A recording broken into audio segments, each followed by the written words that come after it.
Say, for instance, you've lost somebody who is very dear to you, maybe your child. There's a sense of sadness at the core. Then over time you develop a coping emotion, which might be anger, say anger for example. Anger with life, why did this happen to me? Anger with God, this shouldn't have happened to me, I've done nothing wrong, etc., etc. So these are inherent mechanisms to the process of trauma. And you have to address that, again, on the cognitive side.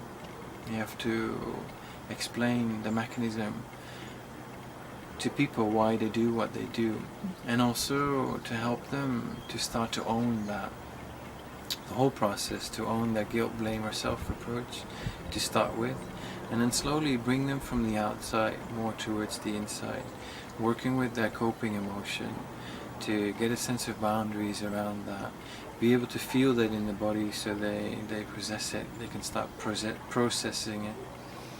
And then slowly on, once you work with these defensive mechanisms, with the resistances, at some point you'll start getting into that core emotion. You'll start getting into the helplessness and the overwhelm. And the more you go from the outside towards the inside, people start putting all the puzzles back together.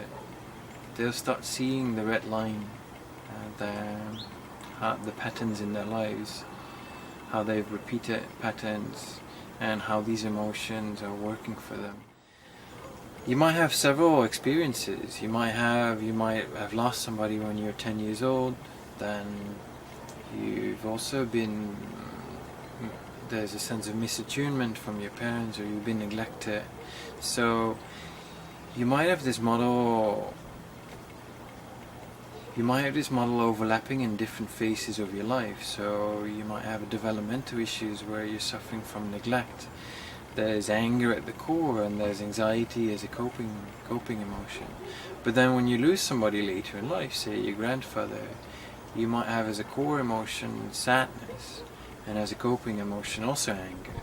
So when people come to me and they present their case, you might pick up different things, and it's important, the more you start working with them, to see that, okay, you can have different layers of emotion at play, and what relates to what.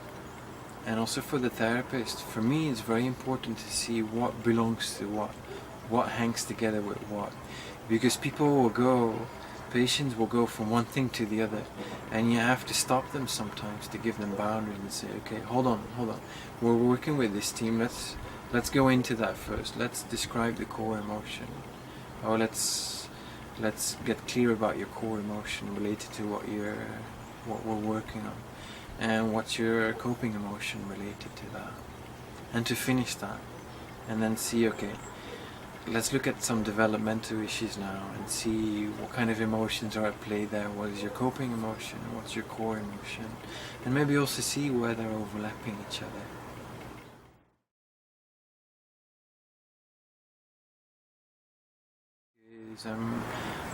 I'm helping you to process. You're doing the work, and you have to be engaged to do the work. You have to be interested to do the work, because it's not just me who's doing it.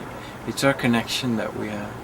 It's your interest to work, and it's my interest to work with you that makes the connection, and makes us create an environment where you can unfold, where you can heal, where you can process, where you get to know yourself, where your attention is with awareness rather than being in the overwhelming experience over and over again.